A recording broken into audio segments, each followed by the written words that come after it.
The alarm rang through the deep space station like a scream in the night. Captain Jake Morrison rolled out of his bunk and grabbed his uniform. He had been monitoring space for 15 years, but this sound was different. This was the emergency signal that meant someone was trying to talk to Earth from very far away. Jake ran down the metal hallway to the communication room. The walls shook as he moved. The station was old, but it worked. Earth had built it to listen for messages from space. Most days, Jake heard nothing but empty noise. Today was not most days. "What do we have, Danny?" Jake asked the young technician at the radio desk. Danny Chen looked up with wide eyes. "Sir, we're getting a signal from outside our galaxy. It's not random noise. Someone is talking to us." Jake sat down at the main computer. The screen showed waves of sound coming from far away. Very far away. He put on his headphones and listened. At first, he heard only strange music. Then the computer started to translate the sounds into words. "Please help us," the voice said. It sounded scared and tired. "We are the Zephyrian Council. We speak for many worlds. A great evil has come to our space. They call themselves the Corvan Empire. They destroy everything. They take our people as slaves. They kill our children." Jake felt his hands get cold. He had heard about wars on Earth, but this was different. This was happening right now, far away in space. The voice continued. "We have sent this message to 40 different species. We hope someone will help us. The Corvans have already taken 12 of our worlds. Millions of our people are dead or enslaved. We do not know how to fight them. Please, if anyone can hear this, we need help." The message played the same words, over and over. Jake recorded everything and called his boss.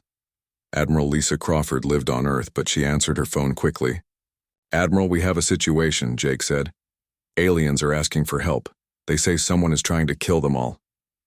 There was quiet on the phone for a moment. Then Admiral Crawford spoke. "Send me everything you have. I'll call a meeting." 3 hours later, Jake was talking to the most important people on Earth through a video screen. Admiral Crawford sat at a big table with generals and politicians. They all looked serious. "Play the message again," Admiral Crawford said. Jake played the alien voice again. The room was very quiet. When it finished, everyone started talking at once.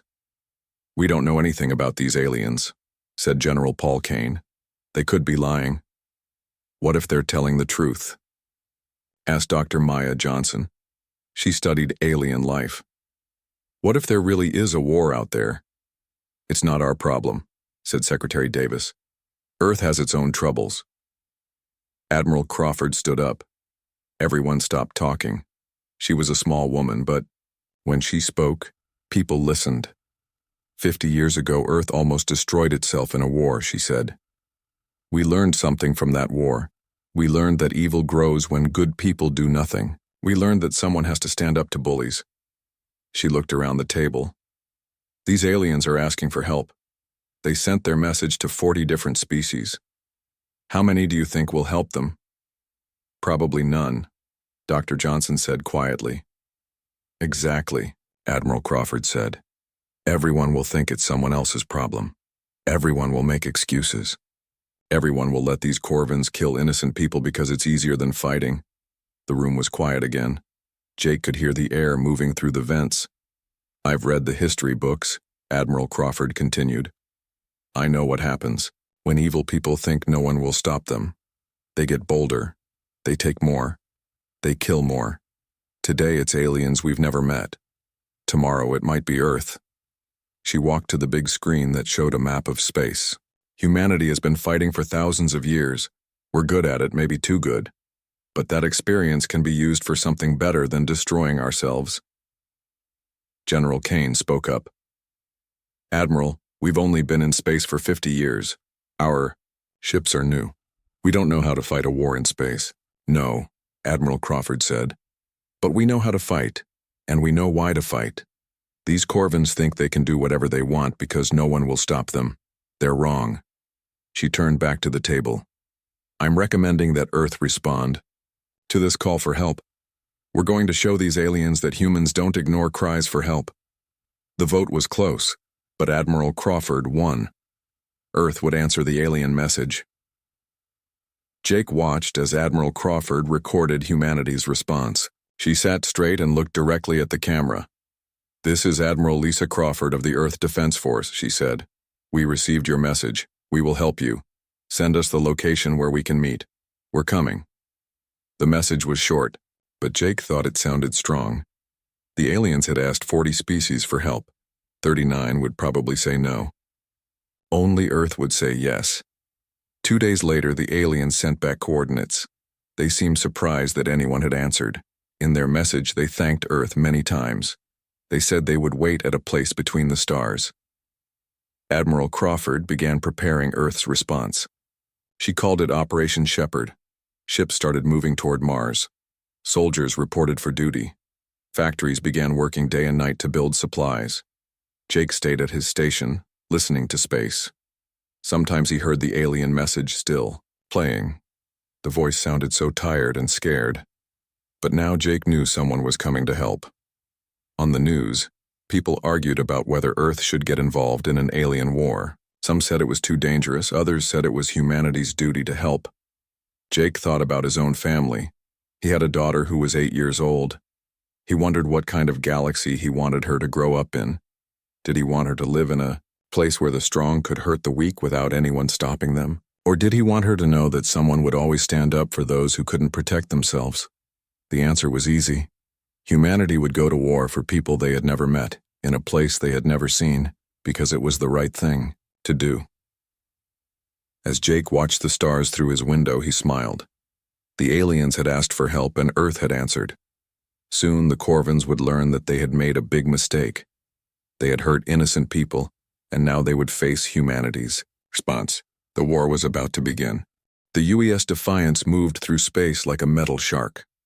Commander Alex Rodriguez stood on the bridge watching the stars. His ship was humanity's newest and strongest vessel. It carried enough weapons to destroy a small moon.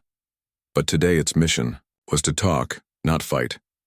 "Commander, we're approaching the meeting point," said Lieutenant Tony Clark from his station. The young man had never seen an alien before. Neither had anyone else on the ship. "Slow us down," Rodriguez ordered. "I want to see them before they see us." Dr. Maya Johnson stood next to the commander. She carried a bag full of equipment to study the aliens. She had spent her whole life wondering what other intelligent life might look like. Today she would find out. "There," said Lieutenant Sarah Kim, pointing at the main screen. "Something's coming out from behind that asteroid." The alien ship appeared slowly. It was beautiful. The hull was smooth and curved like a piece of art. It glowed with soft blue light. Everything about it looked peaceful and elegant. "It's so pretty," Dr. Johnson whispered. Commander Rodriguez nodded, but he was thinking about other things. The alien ship had no visible weapons, no armor, no shields that he could detect. Either these aliens were very trusting, or they had never needed to fight anyone. "Open a communication channel," Rodriguez ordered. The main screen flickered, and suddenly, they were looking at an alien face. Dr. Johnson gasped. The creature was tall and thin with skin that was almost clear. Large, dark eyes looked back at them. When it spoke, the voice was like music. "Greetings, humans of Earth," the alien said. "I am Ambassador Veltar of the Zephyrian Council. We are grateful that you have come so far to help us." Rodriguez stepped forward. "I'm Commander Alex Rodriguez. We're here to learn about your situation and see how we can help." The alien's face changed in what might have been a smile. "Please, come aboard our ship. We will show you what we face." An hour later, Rodriguez and his team were walking through the alien vessel. Everything was smooth and rounded. The walls showed pictures of beautiful worlds with tall, graceful buildings. The aliens moved like dancers, never making sudden movements. "Ambassador," Veltar led them to a large room where several other Zephyrians waited. They all looked sad and tired. One of them stepped forward. "I am Council Leader Zafani," she said. "Thank you for coming. We did not expect anyone to answer our call." "Why not?" Dr. Johnson asked. Most species in our galaxy avoid conflict, Zefani explained. When the Corvins attacked the Deltari people 5 years ago, no one helped. When they enslaved the Tenthari colonies, the galaxy watched and did nothing. Most civilizations prefer to hide and hope the danger passes them by. Commander Rodriguez frowned. What about your military? Don't you have ships that can fight? The aliens looked at each other. Ambassador Veltar answered slowly. We have never needed a military. The Zephyrian people have been peaceful for thousands of years. We build. We create art. We explore the stars to learn, not to conquer. Show us what you're facing, Rodriguez said. The aliens led them to another room with a large screen. What they saw there made Dr. Johnson sick to her stomach. The screen showed videos of the Corvan attacks. The Corvins were huge reptilian creatures, 7 feet tall with thick scaly skin. They had claws like knives and eyes like black stones. In the videos, they moved through alien cities like a plague. They destroyed everything beautiful and took anything useful. They take our people to work in their mines, Zefani said. The prisoners die slowly from exhaustion and poisoned air. The Corvins do not care. When one worker dies, they simply take another. Rodriguez watched the videos carefully. He saw how the Corvin ships attacked. He noticed their weapons and armor. He studied their tactics. Do they ever negotiate? He asked. No, Ambassador Veltar said. They demand total surrender. Any world that resists is burned. Any population that fights back is enslaved or killed. Dr. Johnson was taking notes rapidly. How many worlds have they taken? 12 so far, Zefani answered. Each attack is larger than the last. Each victory makes them bolder. We believe they will attack the Zephyrian homeworlds within 6 months. Rodriguez asked more questions. How many Corvin ships were there? What kind of weapons did they use? Did they have allies? Where did they come from? The Zephyrians answered as best they could, but Rodriguez realized they knew very little about warfare. They had never studied their enemy's tactics. They had never planned a defense. They were like children facing a pack of wolves. We have tried to run, Ambassador Veltar said, but they follow us. We have tried to hide, but they find us. We have sent peace delegations, but the Corvins kill our ambassadors and send their heads back to us. Lieutenant Clark spoke up. Have you tried fighting back? The aliens looked confused. Our ships are not designed for war, Zefani said. We have tools for mining and construction, but no weapons. We do not know how to build instruments of destruction. Rodriguez felt a cold anger growing in his chest. These peaceful beings were being hunted by monsters, and the rest of the galaxy was doing nothing to help. Show me your star charts, he said. I want to know where the Corvins are now. The Zephyrians brought up a map of their region of space. Red mark showed where the Corvins had attacked. Green mark showed Zephyrian worlds that were still free. Rodriguez studied the pattern. They're moving systematically, he said, taking the outer worlds first, then working their way toward your core systems. Classic military strategy. Can you help us? Ambassador Veltar asked. Your ship looks very strong. Rodriguez looked at the alien ship's elegant lines through a window. Then he thought about the UES Defiance waiting outside. The human ship was all angles and armor, bristling with weapons. It had been built for one purpose: war. We can help, Rodriguez said. But you need to understand something. When humans fight, we don't just defend. We attack. We don't just stop our enemies. We destroy them completely. The aliens looked frightened. Dr. Johnson spoke gently. We don't want to scare you, but humans have been fighting wars for thousands of years. We're very good at it. Too good sometimes, Rodriguez added, but that experience can help you now. Ambassador Veltar was quiet for a long moment. Then he spoke. The Corvins have killed millions of innocent people. They enslave children. They destroy everything beautiful in the galaxy. If you can stop them, we will be grateful no matter how you do it. Rodriguez nodded. I need all your intelligence data on Corvin movements, ship positions, supply lines, command structure, everything you have. You will have it within the hour, Zefani promised. The meeting ended. Dr. Johnson walked with Ambassador Veltar toward the docking port. Are you afraid of us? She asked.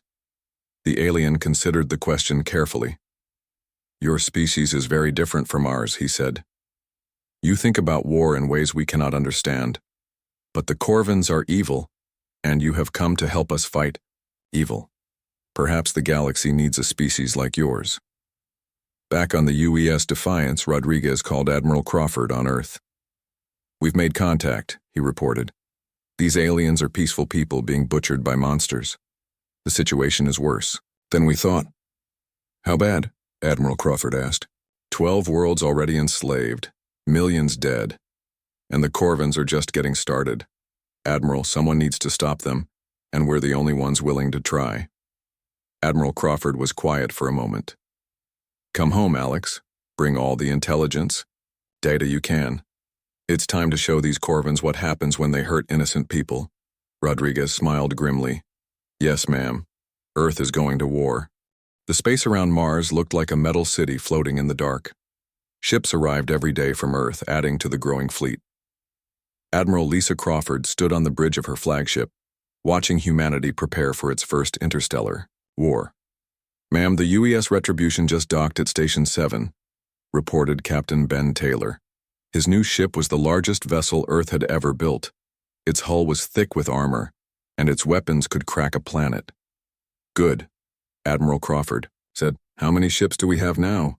12 heavy cruisers, 40 destroyers, and 200 support vessels, answered Colonel Nina Price.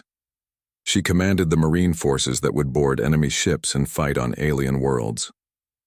That's 50,000 sailors and 30,000 Marines, all volunteers. Admiral Crawford nodded. Every person in the fleet had asked to be there. When Earth announced the mission to help the aliens, more people volunteered than they could take. Humans, it seemed, did not like bullies. On the UES Retribution, Captain Taylor walked through his ship's armory. The walls were lined with weapons designed for ship-to-ship combat. Missile tubes could fire 100 rockets at once. Energy cannons could cut through the strongest armor. Point defense systems could destroy incoming attacks before they hit. Sir, we've loaded the new ammunition, said Lieutenant Steve Walsh. The penetrator rounds can go through 3 feet of steel. Taylor picked up one of the massive shells. It was as long as his arm and heavy as a small child. Have the Corvins ever faced anything like this? No, sir, Walsh answered. According to the alien intelligence, most species in their galaxy use energy weapons. No one has tried kinetic bombardment. In another part of the station, Colonel Price was training her Marines. The men and women practiced fighting in the narrow hallways of a spaceship. They learned how to use weapons in zero gravity. They studied the layouts of Corvan vessels. Remember, Price told her soldiers, we're not just fighting for Earth. We're fighting for people who can't fight for themselves. Every Corvan ship we take means more slaves go free. Sergeant Laura Mitchell raised her hand. Ma'am, what if the aliens don't want us to be so violent? Price smiled. The aliens asked for help. They didn't ask us to be gentle about it. When someone is torturing innocent people, you stop them. You don't worry about being polite. General Paul Kane was in charge of planning the attacks. He had studied every battle Earth had ever fought. He knew that humans were good at war because they had practiced it for so long. The Corvins are used to fighting weak enemies, he explained to his officers. They attack slowly because no one has ever hurt them badly. They don't expect anyone to fight back hard. Kane pointed to a map of Corvin space. We're going to hit them everywhere at once. They won't know where to send their ships. By the time they figure out what's happening, it will be too late. Commander Rachel Stone led the scout ships that would find Corvin fleets. Her vessels were fast and hard to detect. They would sneak behind enemy lines and report back. We need to know everything, Stone told her pilots. How many ships they have, where they keep their supplies, how they communicate. We're going to learn their weaknesses and use them. The alien ambassador Veltar had come to watch the fleet prepare. He stood next to Admiral Crawford on the command bridge, looking at all the human ships. I have never seen so many warships in one place, he said quietly. In our galaxy, most species have maybe 10 military vessels. You have hundreds. We've had a lot of practice building them, Admiral Crawford replied. Humans have been fighting wars since we lived in caves. We learned to make better weapons because our enemies kept making better weapons. Veltar looked worried. Are all human worlds like this? No, Crawford said. Most of our people are peaceful. They build things, create art, raise families. But when someone threatens innocent people, we remember how to fight. Dr. Maya Johnson was studying the intelligence reports from Zephyrian space. She had learned disturbing things about the Corvins. Admiral, she reported, the Corvins aren't just conquering for resources. They're studying the species they capture, learning their weaknesses. This looks like preparation for something bigger. Crawford frowned. What do you mean? I think they're planning to expand beyond this region, Johnson explained. They're using these attacks to test their methods. If no one stops them here, they'll try to conquer the entire galaxy. The Admiral felt a cold fear in her stomach. If Dr. Johnson was right, this war was about more than helping the Zephyrians. It was about stopping a threat that could eventually reach Earth. Captain Rodriguez returned from his meeting with the aliens. He brought detailed maps of Corvin positions and movement patterns. They're overconfident, he reported. They spread. Their ships thin because they don't expect real resistance. If we hit them hard and fast, we can destroy their forward fleets before they can call for help. Admiral Crawford called a meeting of all senior officers. The command room was packed with the best military minds Earth had to offer. Here's the situation, she began. The Corvins have enslaved 12 worlds and killed millions of innocent people. Intelligence suggests they're planning to expand their attacks.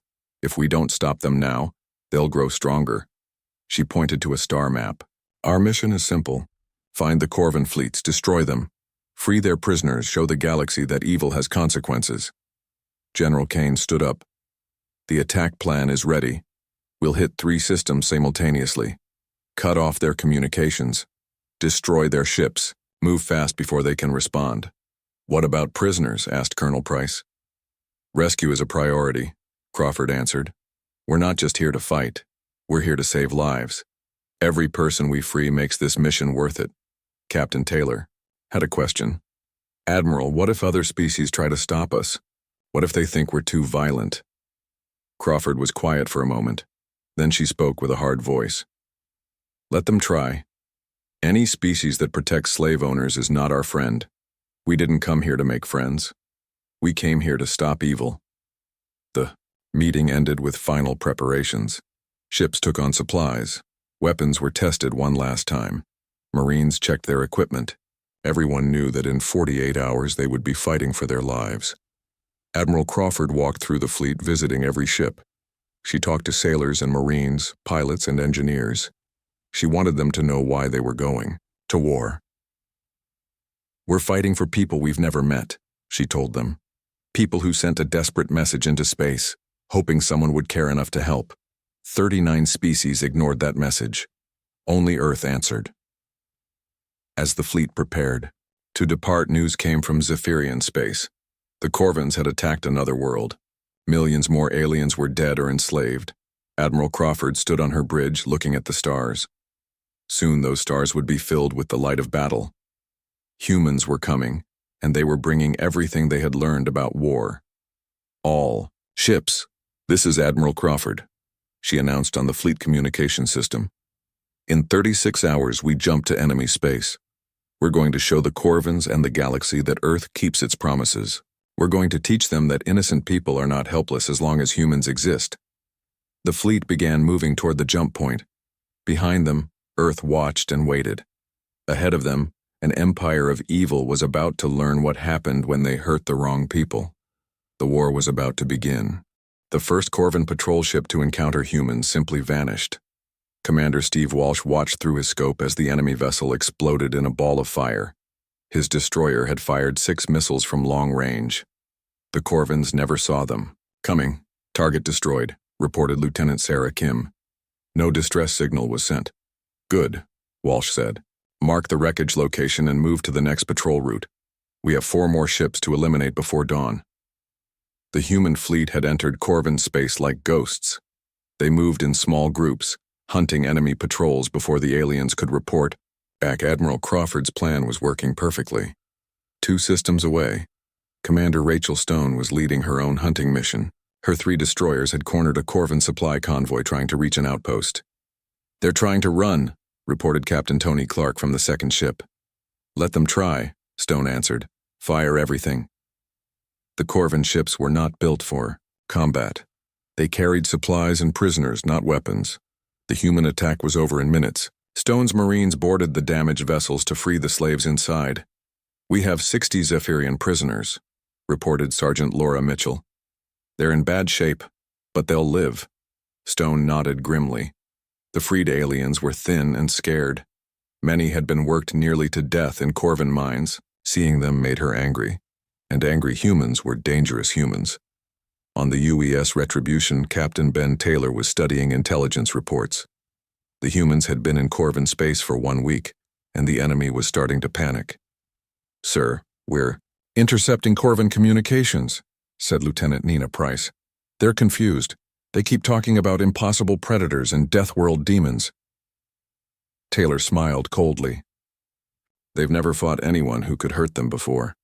Play the intercepts." The alien voices were harsh and angry. The computer translated their words. "The new species is too aggressive. They attack without warning. They show no mercy to prisoners. How can any species be so violent?" "They have no idea," Taylor said. "They think they're the monsters in this galaxy. They're about to learn what real monsters look like."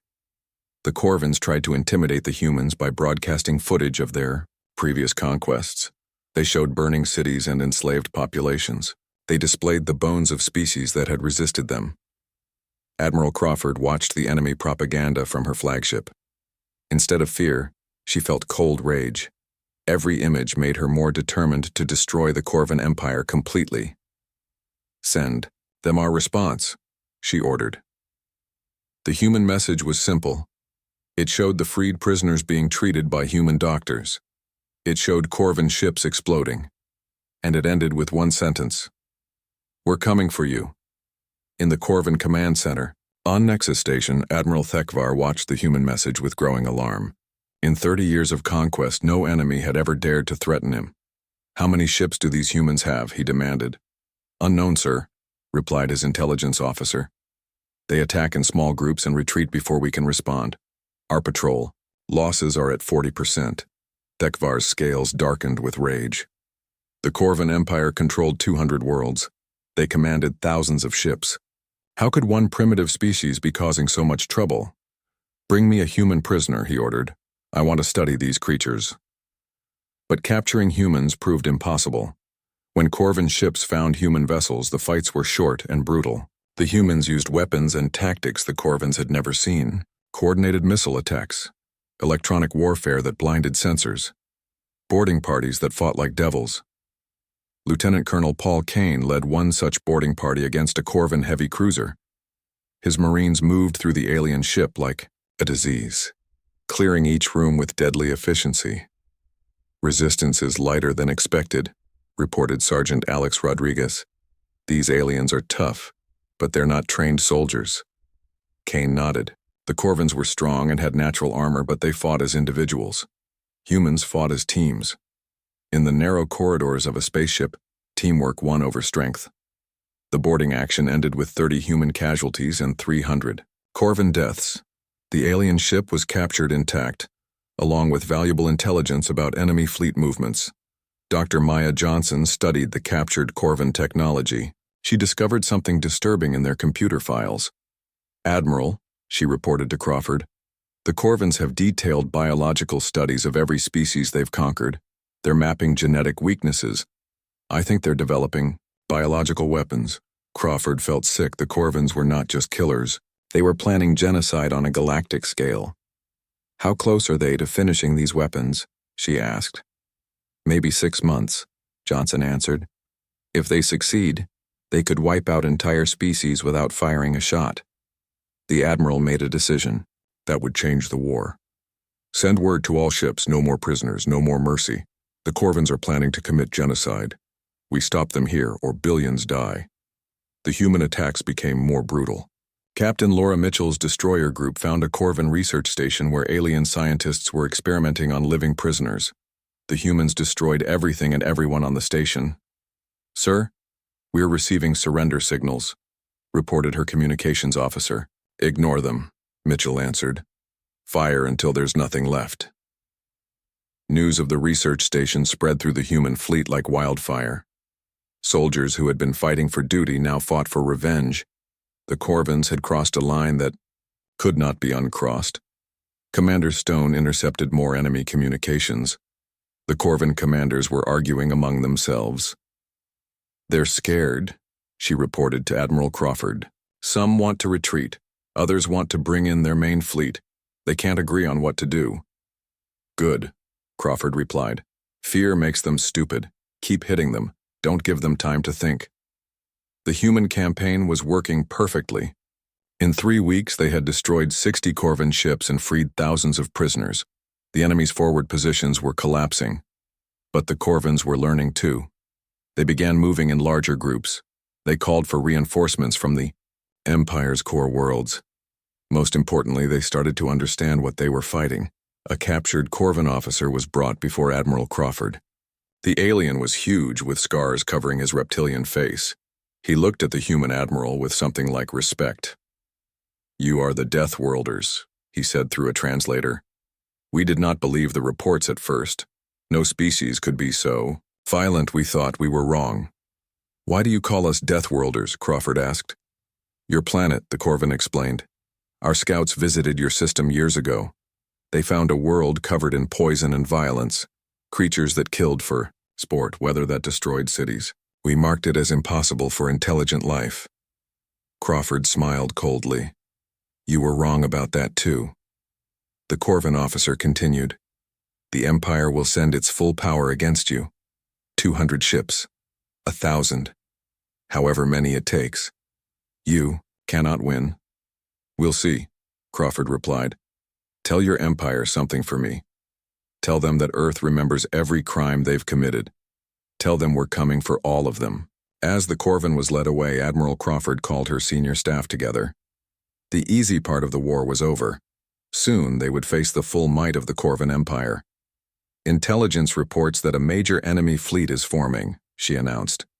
They're bringing everything they have. This is what we came for. The chance to end this war once and for all. General Kane studied the tactical displays. We're outnumbered 5-1, maybe more. Good, said Captain Taylor. If we're outnumbered, it means we found all of them. When this battle is over, the Corvin Empire will be finished. Admiral Crawford looked around the room at her officers. They were tired from weeks of fighting, but their eyes burned with determination. They had seen what the Corvins did to innocent people. They had seen the research stations and the slave camps. They knew what had to be done. The Corvins think they're bringing overwhelming force, she said. They think numbers will save them. They're about to learn that humans don't just fight harder than other species. We fight smarter. The final battle was coming, and Earth would be ready. Admiral Lisa Crawford stood on the bridge of her flagship, watching the largest space battle in galactic history begin. At exactly Oro 600 Galactic Standard Time, the human fleet struck 3 Corvin systems simultaneously. Operation Thunderstrike is now active, she announced to the fleet. All ships engage your targets. The space around Corvin Nexus Station erupted in fire and light. Captain Ben Taylor's UES Retribution led the assault, its massive guns tearing through enemy defense platforms like paper.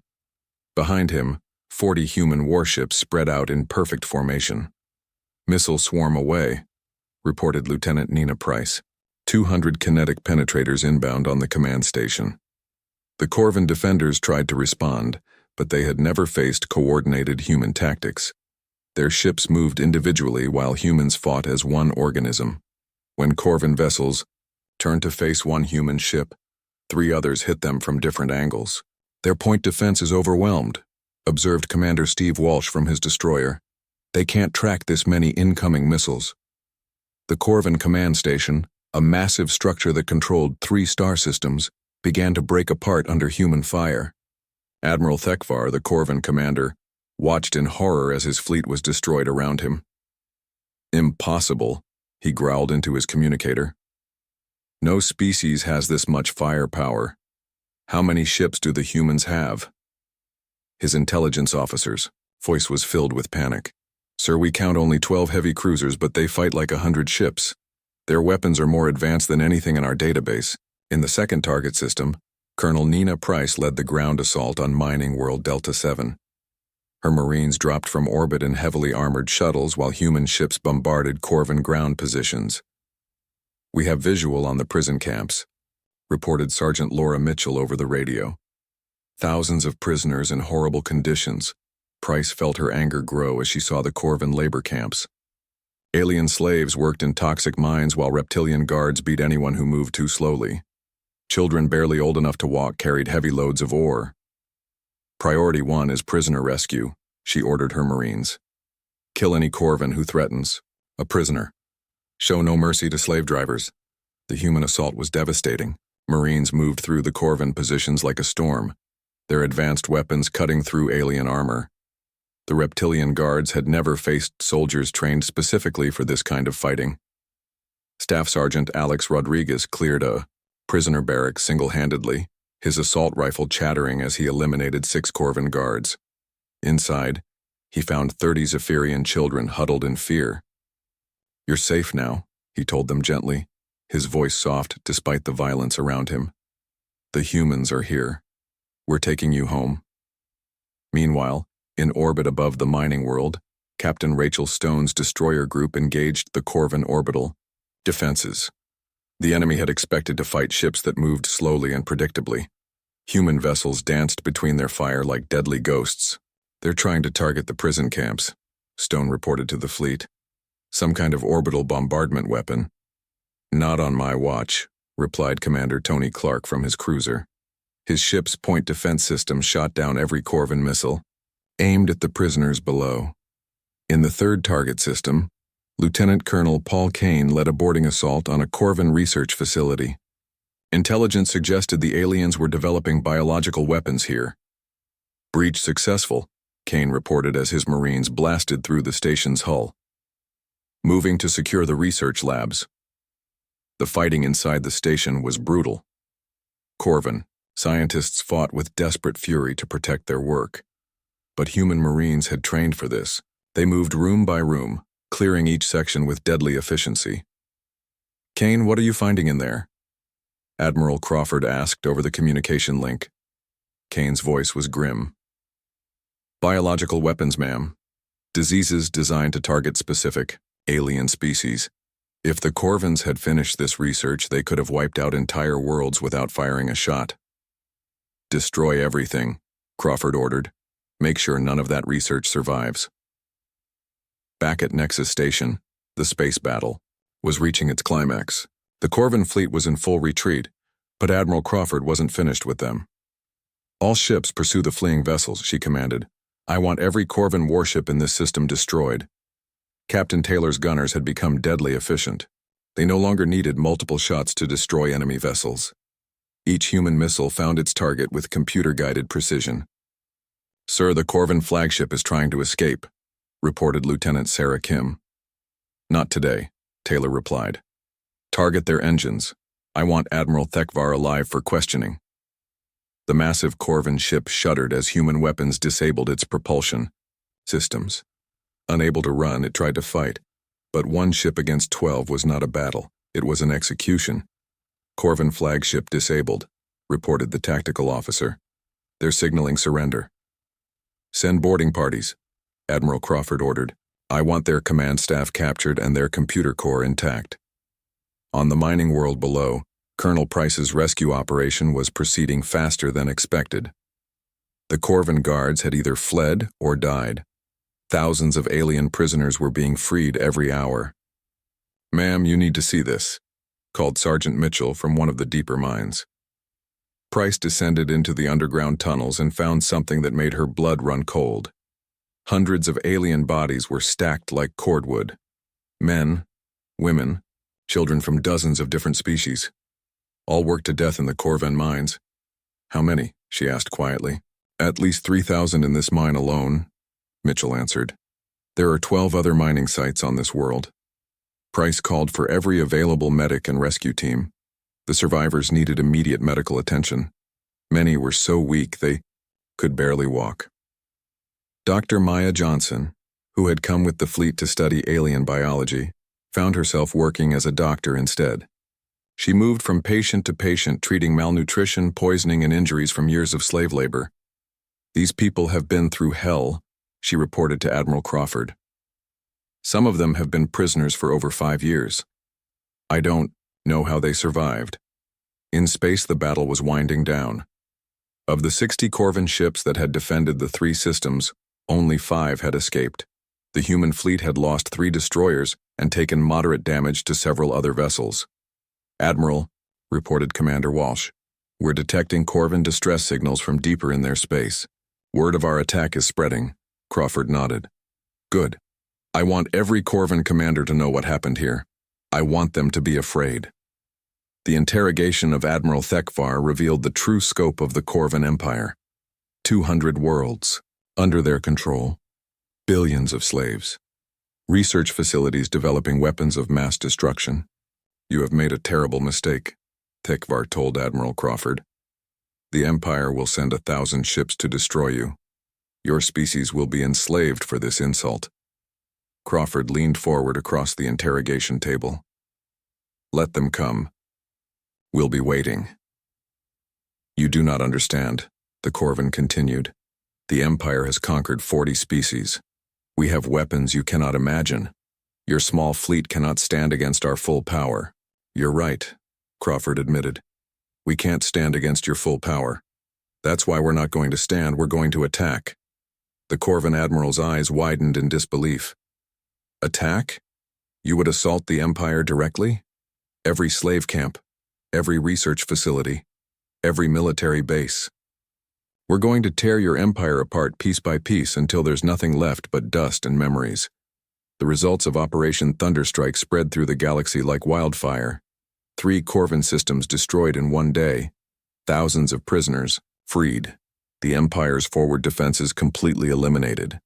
Other species that had ignored the Zephyrian pleas for help began to pay attention. Some sent messages of support to the human fleet. Others offered intelligence about Corvan positions. But many were frightened by human brutality. The speed and efficiency of the attack scared species that preferred diplomacy to warfare. Ambassador Veltar of the Zephyrian Council visited Admiral Crawford after the battle. The elegant alien looked tired but hopeful. "Admiral," he said, "the Zephyrian people are grateful beyond words. You have saved thousands of lives today." "This is just the beginning," Crawford replied. "The Corvan Empire is still out there. They still have hundreds of ships and millions of slaves. We won't stop until every prisoner is free and every Corvan warship is scrap metal." Veltar looked troubled. "The other species in the galaxy are saying that humans are too violent. They fear you as much as they fear the Corvans." "Let them fear us," Crawford said coldly. "Fear is what keeps evil people in line." The Corvans thought they could do whatever they wanted because no one would stop them. They were wrong. As the human fleet regrouped and prepared for the next phase of the war, news came from deep space. Corvan reinforcements were coming. The Empire's main fleet was mobilizing. Admiral Crawford looked at the star charts showing enemy movements. Soon they would face the full might of the Corvan Empire. Hundreds of ships against her few dozen. "Ma'am," asked Captain Taylor, "are you worried about the odds?" Crawford smiled grimly. "Ben, we just destroyed 3 fortified systems in one day. We freed thousands of slaves and eliminated the Empire's research program. If the Corvans want to bring their entire fleet to fight..." The human fleet moved through former Corvan space like liberating angels. Every world they reached told the same horrible story of slavery, murder, and cruelty. But now the story was changing. Now the slaves were going free. Commander Steve Walsh led the liberation of agricultural world Haven 3. His ships dropped out of hyperspace to find thousands of alien prisoners working in vast farm complexes. Corvan guards used electric whips to drive workers who collapsed from exhaustion. "I count 30 guard towers and maybe 100 overseers," reported Lieutenant Sarah Kim from the tactical station. "The prisoners look like they're from at least 6 different species." Walsh studied the scene through his scope. In the fields below, creatures who looked like the Zephyrians worked alongside others he had never seen before. Some were small and furry. Others had 4 arms and blue skin. All looked thin and scared. "Target the guard towers first," Walsh ordered. "Precision strikes only. I don't want to hurt any prisoners." The human attack was swift and surgical. Guided, missiles destroyed every Corvan position, while Marine shuttles landed near the prison camps. The guards never had a chance to harm their captives. Captain Rachel Stone personally led the rescue teams on the ground. She found thousands of alien children locked in metal buildings without heat or proper food. "How long have you been here?" she asked a young Zephyrian through a translator. 3 years, the child whispered. "They took me when I was 6. I don't remember my home anymore." Stone felt her throat tighten with emotion. She knelt down to the child's level. "We're going to take you home. All of you, the bad ones, can't hurt you anymore." The liberation revealed more than just prison camps. Dr. Maya Johnson discovered Corvan research facilities on every conquered world. The aliens had been studying their prisoners like laboratory animals. "Admiral," she reported to Crawford, "I'm finding biological samples from every species the Corvans have captured. DNA analysis, genetic mapping, studies of immune systems. They weren't just enslaving these people. They were learning how to kill them more efficiently." Admiral Crawford felt sick as she read Johnson's reports. The Corvans had been planning genocide on a galactic scale. If Earth hadn't intervened, billions of innocent beings would have died. On the industrial world of Forge 7, Lieutenant Colonel Paul Kane discovered something even worse. The Corvan Research Center there had been developing biological weapons, specifically designed to target peaceful species. "They have diseases that would wipe out the Zephyrians in weeks," Kane reported. "Others that target the Deltari breathing system. Some that would kill the Tenthari by attacking their nervous systems." Kane's Marines destroyed every research sample and computer file they could find, but the knowledge of what the Corvans had been planning would haunt them forever. Meanwhile, Colonel Nina Price was organizing refugee camps for the freed prisoners. Medical teams worked around the clock to treat malnutrition, disease, and injuries from years of slavery. "We've processed over 50,000 liberated prisoners so far," she reported to Admiral Crawford. "Some have been slaves for over a decade. They don't even remember their original homes. The most difficult cases were the children who had been born in captivity. They had never known freedom. Many spoke only the Corvan language and feared all authority figures." Sergeant Laura Mitchell volunteered to work with the traumatized children. She had been a teacher before joining the Marines, and her gentle manner helped calm their fears. "It's okay," she told a group of mixed-species children through translators. "You're safe now. The humans are your friends. We're going to help you find your families." Some of the older prisoners provided valuable intelligence about the Corvan Empire. They had seen ships coming and going from the core worlds. They knew about supply routes and communication networks. "The Empire has a main base at Corvan Prime," explained a Deltari engineer who had been enslaved for 8 years. "It's where they train their fleet commanders and build their biggest ships. If you could destroy that base, the whole Empire would collapse." Admiral Crawford studied the intelligence reports with her senior staff. The picture they painted was even worse than expected. "The Corvans control over 200 worlds," she announced. "They have been expanding for 50 years, enslaving every peaceful species they encounter. Conservative estimates suggest they hold 10 million prisoners." General Paul Kane looked at the star charts showing the Empire's territory. "Ma'am, we've only liberated about 20 worlds so far. At this rate, it will take us years to free everyone." "Then we work faster," Crawford replied. "Every day we delay means more innocent people die in those camps." But the liberation campaign was revealing disturbing information about the galaxy itself. Many species had known about the Corvan atrocities, but had done nothing to stop them. Ambassador Veltar of the Zephyrian Council visited Admiral Crawford with troubling news. "Several governments are protesting your actions," he said. "They claim you are being too aggressive. Some are calling for you to negotiate with the Corvans instead of fighting them." Crawford stared at the alien diplomat in disbelief. "Negotiate? With slave owners? With monsters who experiment on children?" "The Altarian Federation believes that violence only creates more violence," Veltar explained uncomfortably. "They think a peaceful solution might be possible." Show them the research facilities, Crawford said coldly. Show them the biological weapons. Show them the children who have been worked to death in the mines. Then ask them about peaceful solutions. Political pressure was growing. As more species learned about humanity's military campaign, some governments demanded that Earth stop its attacks and submit to galactic arbitration.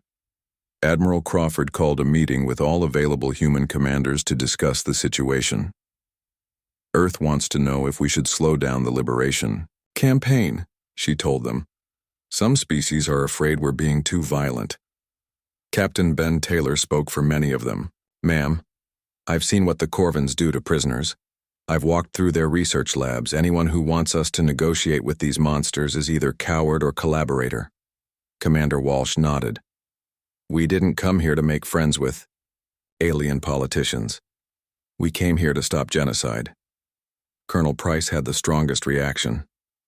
Let me understand this. While millions of innocent people were being enslaved and murdered, these other species did nothing. Now that someone is finally fighting back, they want us to stop. Dr. Johnson provided scientific support for continuing the campaign. The biological weapons research is accelerating, she reported. If we give the Corvins time to complete their projects, they could wipe out entire species. We have to stop them now. Admiral Crawford made her decision.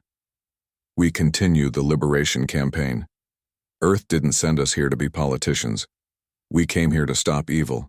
That's exactly what we're going to do. The news from Earth was encouraging. More ships were being built and sent to reinforce the fleet. Public opinion strongly supported the liberation campaign. Humans understood that some fights were worth having. But intelligence reports suggested the Corvins were preparing a massive counterattack. The Empire's main fleet was mobilizing from the core worlds. Soon the humans would face the full military might of their enemies. Captain Stone intercepted enemy communications that revealed Corvin strategy. They're pulling ships from all over the Empire, she reported. Looks like they're planning to hit us with everything they have. Admiral Crawford studied the tactical projections. The Corvin counterattack would involve hundreds of ships. The human fleet would be outnumbered by at least 5 to 1. Ma'am, asked Commander Kane, should we request reinforcements from Earth? Crawford shook her head. There isn't time. The Corvin fleet will be here in 2 weeks. We fight with what we have. The liberation campaign continued at full speed. Every day brought more freed prisoners and more evidence of Corvin crimes. The humans worked desperately to rescue as many people as possible before the final battle. But they all knew that time was running out. Soon they would face the ultimate test of their resolve. The Corvin Empire was coming with everything it had, determined to crush the humans who had dared to challenge their power. As Admiral Crawford looked at the star charts showing enemy fleet movements, she thought about all the people they had already saved. Thousands of children who would grow up free. Families reunited after years of separation. Entire species pulled back from the brink of extinction. Whatever happened in the coming battle, the liberation campaign had been worth it. The galaxy was learning that evil had consequences, that innocent people were not helpless as long as humans existed. The final confrontation was approaching, and Earth's children would be ready for it. Admiral Thekvar stood on the bridge of his flagship, watching the largest fleet in Corvin history prepare for battle. 200 warships floated in formation around the massive command vessel. This was the Empire's core fleet, built over 50 years of conquest. Are you certain the humans will fight? Asked his second-in-command, General Koros. They must know they cannot win against such numbers. Thekvar's eyes burned with hatred. These Deathworlders are too stupid to retreat. They think their primitive weapons can stand against the might of the Empire. We will crush them and enslave their entire species. The Corvin fleet began its jump toward human positions. Intelligence reports suggested the humans had only 50 ships. The battle would be over quickly, and then the Empire could return to its expansion plans. But Admiral Lisa Crawford was not unprepared. Human intelligence had been tracking Corvin fleet movements for weeks. She knew exactly when and where the enemy would attack. All ships to battle stations, she announced to the fleet. The Corvin main force will arrive at Nexus Station in 36 hours. This is what we came for. The chance to end this war once and for all. Captain Ben Taylor prepared the UES Retribution for its greatest test. His engineers had worked day and night to repair damage from previous battles. His weapons crew had practiced their firing patterns until they could destroy targets in their sleep. "Sir," reported Lieutenant Nina Price, "Earth Command is sending reinforcements." Admiral Crawford's sister ship, the UES Vengeance, just arrived with 3 heavy cruisers and 12 destroyers. Taylor smiled grimly. "Good. We're going to need every ship we can get." The human fleet now numbered 75 vessels, still outnumbered almost 3 to 1, but Admiral Crawford had advantages the Corvins didn't expect. Commander Steve Walsh had spent weeks studying captured Corvin ships. He understood their weaknesses better than their own engineers. "Their shields are powerful but poorly distributed," he explained to the fleet commanders. "Concentrated fire at specific points can punch through their defenses, and their ships are built for intimidation, not maneuverability." Colonel Nina Price had a different kind of preparation. Her Marines were ready to board and capture enemy vessels during the battle. The plan was dangerous, but it would give humans access to Corvin command systems. "Remember," she told her boarding teams, "we need their fleet commander alive. Admiral Thekvar has information about the Empire's core worlds. Capture him if possible, but don't take unnecessary risks." Dr. Maya Johnson had made an important discovery about Corvin biology. "Their natural armor is strong, but they have trouble regulating body temperature," she reported. "If we can overheat their ships, their crew effectiveness will drop significantly." The preparations were interrupted by news from the liberated worlds. Corvin sleeper agents had activated, attempting to sabotage refugee camps and kill freed prisoners. Lieutenant Colonel Paul Kane led the response teams. "These aren't random attacks," he reported to Admiral Crawford. "The Corvins are trying to distract us before the main battle. They want us to divide our forces." Crawford made a hard decision. All liberation ships continue their missions. The main fleet stays together. We can't save everyone if we lose this battle. As the Corvin fleet approached, human scouts detected something troubling. The enemy formation was larger than expected. "Admiral," reported Commander Rachel Stone from her reconnaissance ship, "I count 230 vessels. They've pulled ships from all over the Empire." Crawford studied the tactical displays. The odds were even worse than predicted, but she had faced impossible odds before. "All ships form up in attack formation Delta," she ordered.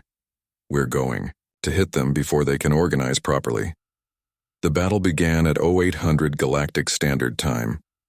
The Corvin fleet dropped out of hyperspace in perfect formation, expecting to find the humans cowering behind defensive positions. Instead, they found the human fleet charging straight at them. "Impossible," Admiral Thekvar growled. "They're attacking us? Are these creatures insane?" The human assault was unlike anything the Corvins had ever faced. Instead of fighting ship against ship, the humans moved in coordinated groups. When Corvin vessels tried to target one human ship, 3 others would attack from different angles. Captain Taylor's UES Retribution led the central assault. His ship's massive guns tore through the Corvin front line like a sword through paper. Behind him, 40 human vessels spread out in a complex pattern that confused enemy targeting systems. "Multiple hits on the enemy flagship," reported Lieutenant Sarah Kim. "Their shields are down to 60%, but the Corvins had advantages, too. Their ships were larger and more heavily armed than human vessels. When they managed to focus their fire, they could destroy a human ship with a single volley." "We've lost the destroyer UES Guardian," reported the communications officer. "The cruiser UES Defiant is badly damaged and withdrawing." Admiral Crawford watched the battle develop on her tactical screens. The humans were winning the engagement, but at a terrible cost. They simply didn't have enough ships to trade losses with the enemy. "All vessels, execute Maneuver 7, she ordered. Close to boarding range, the human fleet suddenly changed tactics. Instead of fighting at long range, they moved in close to the Corvin ships. The enemy's heavy weapons couldn't track targets that were moving so fast and so close.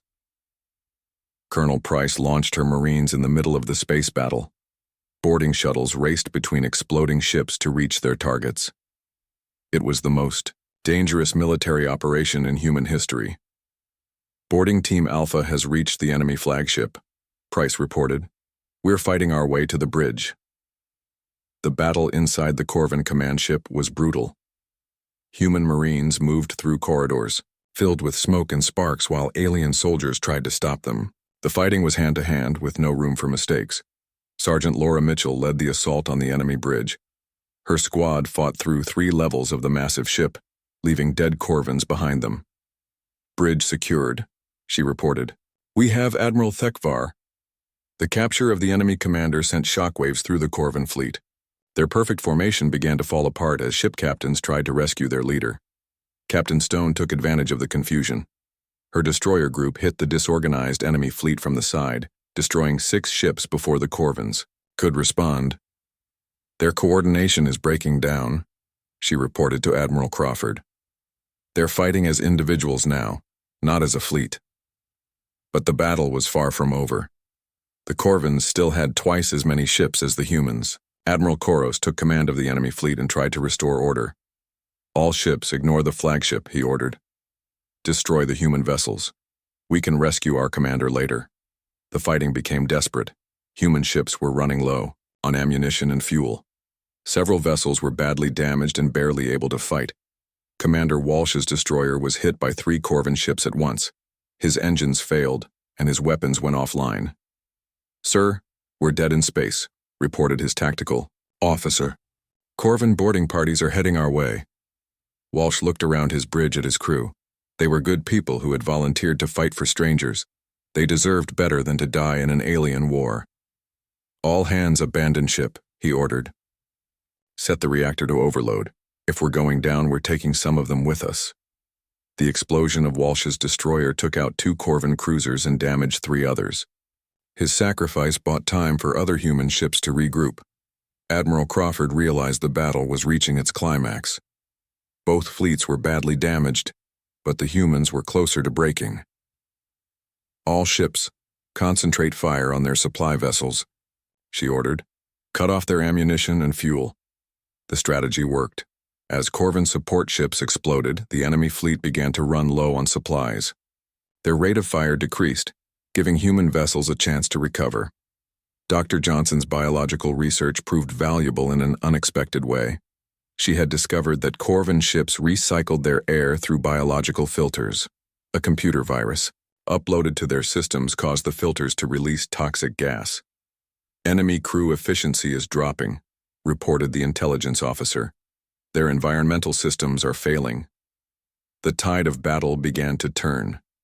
Human ships designed for long conflicts on their harsh homeworld proved more durable than Corvin vessels built for quick conquests. As the sun set on the space battlefield, Admiral Crawford counted the cost. Of 75 human ships, only 31 were still capable of fighting, but of 230 Corvin vessels, fewer than 50 remained. "Admiral Koros is signaling for terms," reported the communications officer. Crawford's response was swift.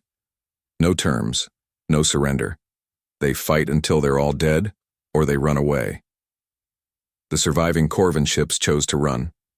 One by one, they jumped to hyperspace, carrying word of their defeat back to the Empire's core worlds. Admiral Crawford stood on her damaged bridge, looking at the wreckage floating in space. Human and Corvin ships drifted together, their crews dead or dying.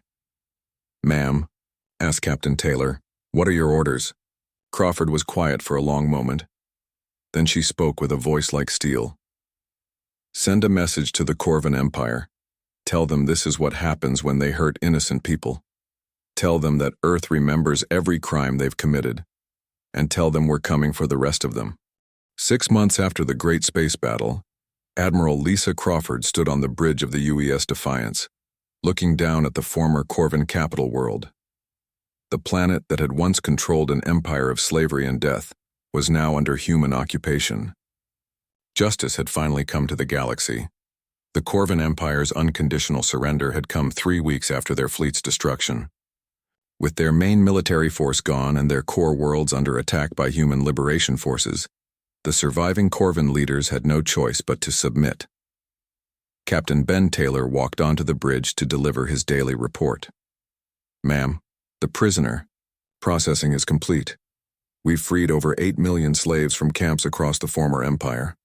The last transport ships left this morning." Crawford nodded with satisfaction. 8 million lives saved. It was more than she had dared hope for when this war began. What about the war crimes trials, she asked. General Kane is overseeing the proceedings on Corvin Prime, Taylor replied.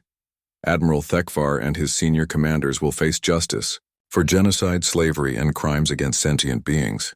The evidence is overwhelming. Dr. Maya Johnson approached with her final report on Corvin biological weapons research.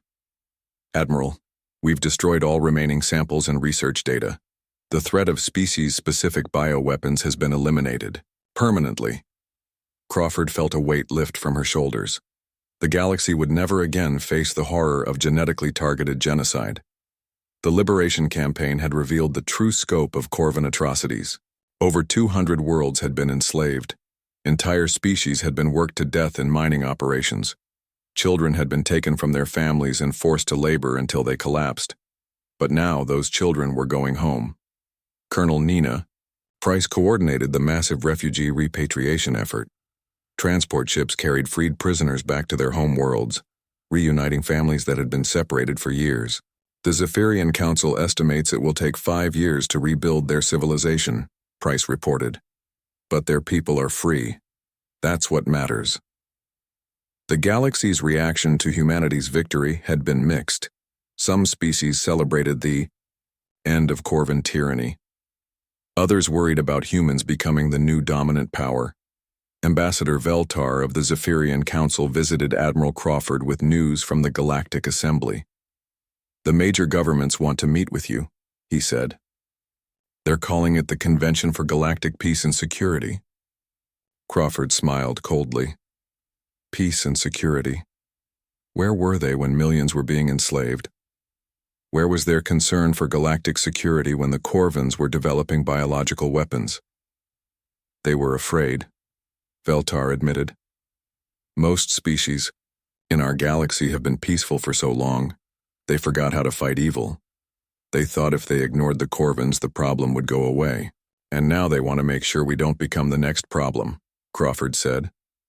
The Galactic Assembly was held on the neutral world of Harmony Station. Representatives from 43 species gathered to discuss the new balance of power in the galaxy. Admiral Crawford attended as Earth's representative, wearing her dress uniform decorated with medals from the Liberation Campaign. She listened as alien politicians debated how to prevent future conflicts. The human military intervention, while successful, raises concerns, said Ambassador Krell of the Altarian Federation. No single species should have the power to reshape galactic politics through violence. Crawford stood to respond. The assembly hall grew quiet as hundreds of alien eyes focused on her. You're right, she said. No single species should have that power, which is why Earth is proposing the formation of a permanent galactic defense force. The proposal caused an uproar among the delegates.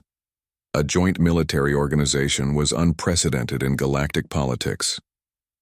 The purpose would be simple, Crawford continued, to respond to threats against innocent populations, to prevent genocide, to ensure that what happened under the Corvin Empire never happens again.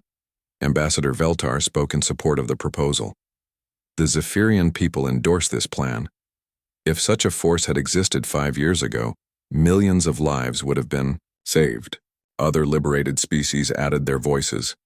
The Deltari representative stood with tears in her eyes.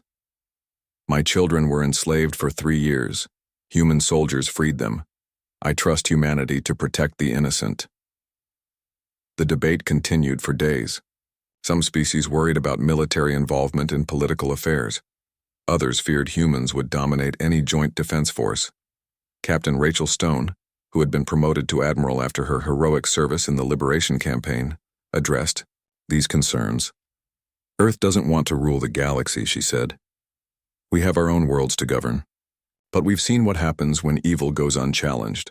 We're willing to stand guard so that peaceful species can remain peaceful. The final vote was close, but the Galactic Defense Force was approved. Admiral Crawford was named as its first commander with representatives from 12 species serving under her. Commander Steve Walsh, now Captain Walsh, was chosen to establish the GDF Academy. Young beings from across the galaxy would learn military tactics and strategy, preparing to defend their worlds against future threats. "We're not training them to be aggressive," Walsh explained to his staff. "We're teaching them to be ready, to recognize evil when they see it, to have the courage to stand up to bullies." Dr. Johnson published her research on the Corvin Biological Weapons Program. Her work led to the Harmony Accords, a treaty banning the development of species-specific bioweapons. Every major government in the galaxy signed the agreement. The former, Corvin worlds, were reorganized as independent systems under GDF protection. The aliens who had been enslaved there were given first choice in settling the planets where they had suffered. Lieutenant Colonel Paul Kane, promoted to general, oversaw the reconstruction efforts. "It's only fair," he said. "They worked these worlds as slaves. Now they can build new lives as free citizens." The war crimes trials concluded with convictions for all major Corvin leaders. Admiral Tekvar was sentenced to life imprisonment on a prison world designed specifically for war criminals. He would spend his remaining years thinking about the innocent people he had killed. But the trials also revealed uncomfortable truths about galactic politics. Several species had known about Corvin atrocities, but had chosen to do nothing.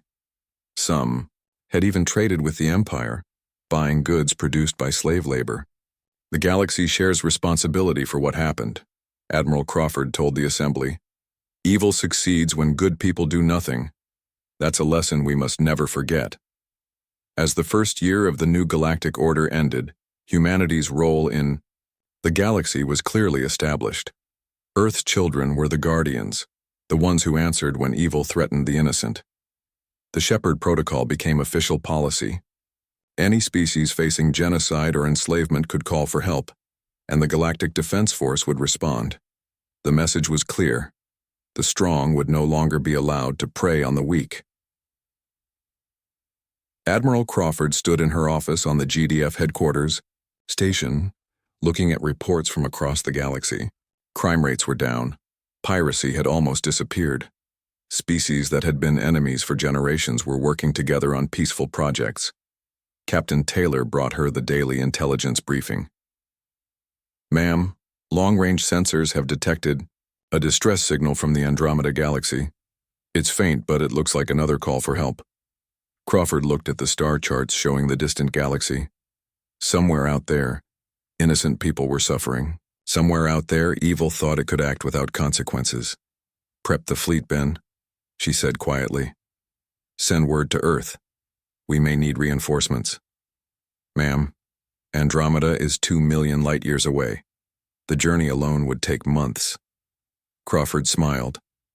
"Then we better get started. After all, someone has to stand between the strong and the weak, and humanity has proven we're very good at that job." As the GDF fleet prepared for its longest mission yet, children across the galaxy slept safely in their beds. They dreamed of peace and freedom because they knew that somewhere among the stars, human ships patrolled the void. The galaxy had learned that humanity's greatest weapon was not their technology or their tactics. It was their unwillingness to ignore suffering, their refusal to let evil go unpunished, their promise that no cry for help would go unanswered. Years later, when parents told their children stories of the Liberation War, they always ended the same way. "And that's why the humans watch over us. That's why we're safe.